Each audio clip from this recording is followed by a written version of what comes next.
Click, clack, bada bing, bada. What the fuck was that? My impromptu car karaoke session to Blackpink abruptly ends as the sound of a loud explosion shakes my Honda CRV. I'm cruising down I 95 on my way to visit my family in New Jersey, and I was making good time. No way I'm beating the GPS time now, I think, as I look around and see the other road warriors around me slowing down. In my distracted state, I almost don't notice the car in front of me isn't just slowing down. They've come to a complete stop. Shocked, I grasp the steering wheel tightly and floor my brakes. They squeal in protest, and I'm forced to quickly swerve onto the shoulder of the highway to avoid slamming into the little Toyota. Once I'm stopped, I put the car into park, catch my breath, and finally look around. Every vehicle is stopped, and people are starting to get out of their cars. They're all looking toward the sky and pointing. My heart stops because this is like a scene from every end of the world type movie or show I have ever seen. Something awful has just happened, and now we're all gonna die.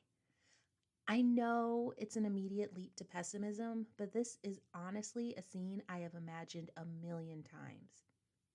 I'm a millennial, and we've spent our entire lives waiting for the end.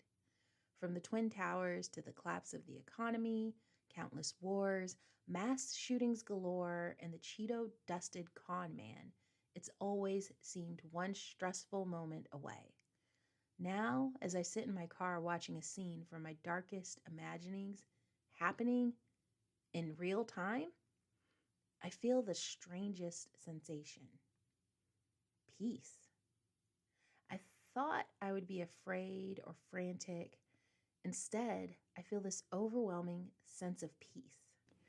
Like the other dummies standing in the middle of the highway, I start to get out of my car. I need to see what's happening. As I open the door of my CRV, a huge shockwave rolls down I 95 like a giant invisible bowling ball, flipping cars and trucks alike and sending people flying into the air. It's like the movie Final Destination. I can see the devastation headed my way. I move faster than I have ever moved before and slam my door shut, buckle my seatbelt, throw the SUV into reverse, and floor the gas. I don't know why this is what I think to do. Maybe instinct, maybe my guardian angels, maybe just dumb luck. All I know is it works. It's like surfing, or at least what I think surfing is like. My backup camera guides me as I avoid cars and trees and broken bodies. I kind of cruise along with the wave until it surpasses me. Around me, I see the devastation and cannot believe I'm actually okay. I slow the car and bring it to a stop and finally look out of my windshield. I have gone back about a mile, and now in clear view, I can see what everyone was pointing at. Floating in the sky is an enormous island-like craft. The base looks like a very dirty piece of technology. The top, which is barely visible, looks like a city in the sky. I take off my glasses and wipe them on my shirt. I put them back on and look again, not sure if what I thought I saw is fact. Looking again, I realize my eyes did not deceive me. There are huge chunks of soil falling from the craft as it continues its ascent into the sky. This thing, whatever it is, isn't arriving. It's on its departure flight. And if what I'm seeing is right, it seems like it came from beneath the ground.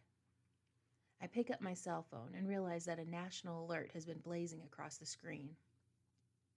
Emergency alert, extreme. This is an emergency alert of the National Wireless Emergency Alert System. A serious and immediate threat has been detected. An attack from an unknown origin is currently underway, posing a life-threatening risk to all individuals.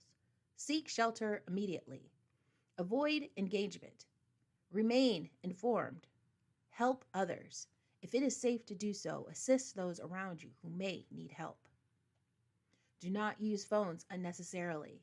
This will help keep communication lines open for emergency services. Stay calm. For emergency assistance, call 911. This is not a test. All citizens are urged to find immediate shelter. This is an emergency alert of the National Wireless Emergency Alert System. Avoid the following cities: Philadelphia, Pennsylvania; New York, New York; Los Angeles, California; Chicago, Illinois; Houston, Texas; Phoenix, Arizona. I stop reading as the list goes on and on. It has finally happened. The thing I always felt was coming has finally come. And surprisingly, I'm still alive. I scan my surroundings again, and I see a man standing and brushing rubble from his clothing. He's tall and has amazing hair. I watch him as he limps toward a black Tesla laying on its side. The windshield is completely gone, and he reaches through and pulls his hand back out, holding a backpack. He slings the bag over his shoulder and reaches into the car again. This time, he pulls out a large, reusable water bottle. He opens it and takes a long drink. I watch in fascination, only somewhat shocked by the interest I have amid impending doom. What can I say? When I see a pretty picture, I'm going to look. And boy, was he pretty. I watch as he replaces the lid and twists it shut. He puts the bottle into a side pocket on his backpack. Then he reaches into the windshield a final time. This time, he pulls out a pair of Ray-Ban sunglasses and puts them on. With a final attempt at brushing dirt off himself, he starts limping in the direction of Philadelphia, the same direction I was headed before all hell broke loose. He trips slightly while navigating over one of the huge cracks that are now in the highway.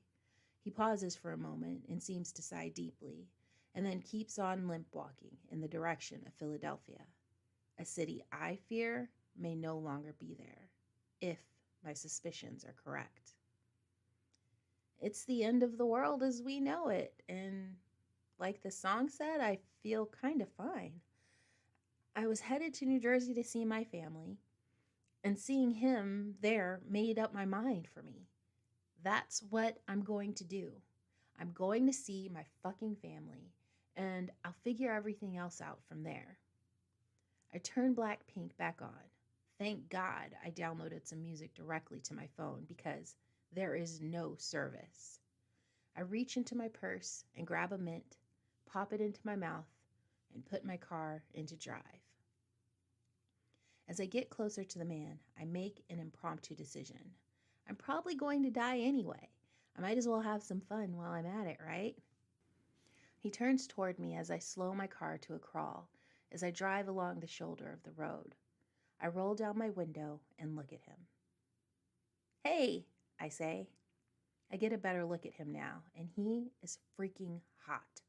His hair is hanging in loose black curls just past his shoulders, and he has a rich, tawny complexion. His eyes are dark and wide, and he is looking at me questioningly.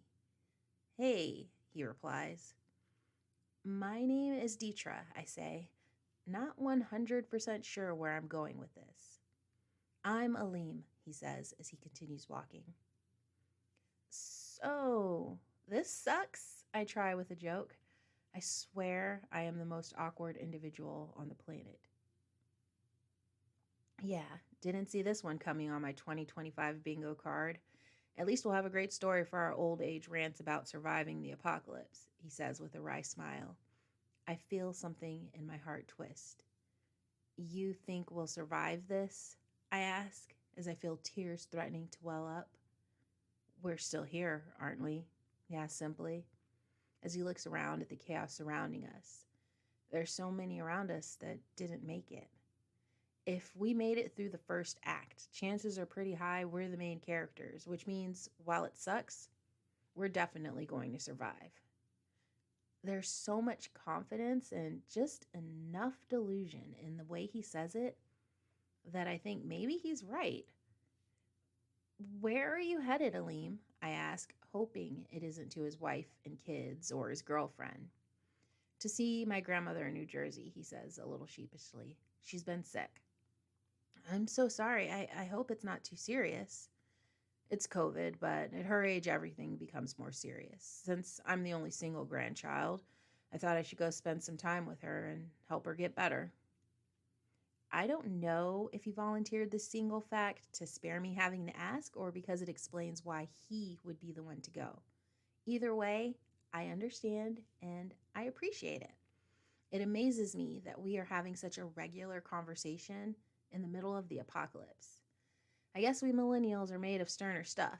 Even a possible alien attack doesn't faze us anymore. I stop my Honda's snail like motion with a quick foot to the brake pedal. Aleem stops walking when he realizes I'm no longer crawling beside him. I'm headed to New Jersey too. Want a ride? I ask brazenly. Are you sure? He asked, making no moves toward the car. Ah, a consent king. I love it. I'm positive. Let's get the hell out of here, I say with a smile. I hope doesn't look too serial killery. Apparently, it doesn't because he begins moving toward my car. As he opens the door and gets in, I can smell his cologne beneath the scent of the outdoors, and I feel myself swoon. Wow, I love black pink, he says as he settles into the seat and buckles his seatbelt.